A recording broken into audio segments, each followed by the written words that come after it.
গণমাধ্যম সংস্থা সিএনএন এর পর্যালোচনা অনুযায়ী গত জানুয়ারিতে ট্রাম্প প্রশাসনের বিচার বিভাগ যে বিপুল পরিমাণ নথি প্রকাশ করেছে তার মধ্যে এফবিআইয়ের জেফ্রি অ্যাপস্টিন তদন্ত সংক্রান্ত কয়েক ডজন সাক্ষাৎকারের রেকর্ড অনুপস্থিত বলে মনে হচ্ছে।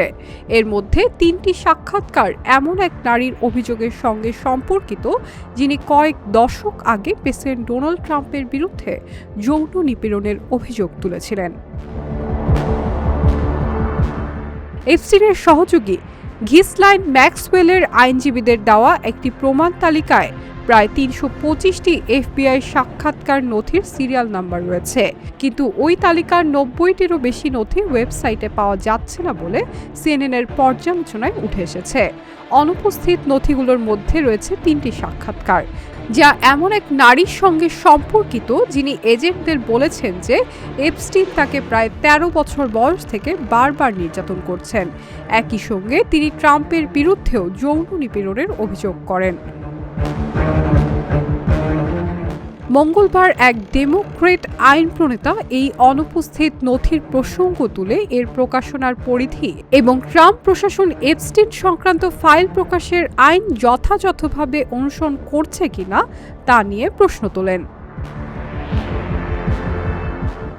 হাউস ওভারসাইট কমিটির র্যাঙ্কিং ডেমোক্রেট রবার্ট সিএনএনকে বলেন তাদের একজন ভুক্তভোগী আছেন যিনি প্রেসিডেন্টের বিরুদ্ধে গুরুতর অভিযোগ তুলেছেন যা এফবিআই ওই ভুক্তভোগীর সঙ্গে করেছিল এবং সেগুলো অনুপস্থিত। তাদের কাছে সেগুলোর কোনো প্রবেশাধিকার নেই।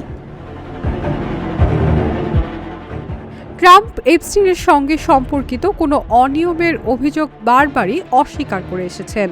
এক বিবৃতিতে হোয়াইট হাউস অভিযোগগুলোকে মিথ্যা এবং চাঞ্চল্যকর বলে অভিহিত করেছে এবং ডিওজে এর আগের বক্তব্যের উল্লেখ করেছে যেখানে বলা হয়েছিল যে কিছু নথিতে প্রেসিডেন্ট ডোনাল্ড ট্রাম্পের বিরুদ্ধে অসত্য এবং চাঞ্চল্যকর দাবি রয়েছে।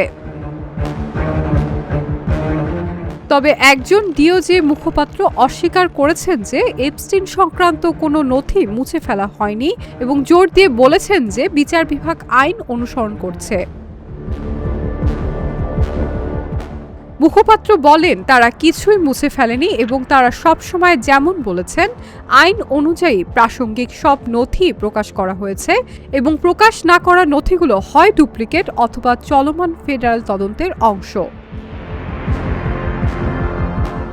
তবে এপস্টিনের একাধিক ভুক্তভোগী জানিয়েছেন যে তারা সাম্প্রতিক সপ্তাহগুলোতে ডিওজের ওয়েবসাইট ঘেঁটে তাদের নিজেদের এফবিআই সাক্ষাৎকার সংক্রান্ত নথি খুঁজেছেন, কিন্তু তা পাননি তারা। এপস্টিনের হাতে 22 বছর ধরে নির্যাতিত হওয়া জেস মাইকেলস সিএনএনকে বলেন তারা সবাই তাদের ভিকটিম স্টেটমেন্ট খুঁজছেন কেননা এই ফাইলের তথ্য অতিমাত্রায় সম্পাদিত এবং অনেক তথ্যই অনুপস্থিত।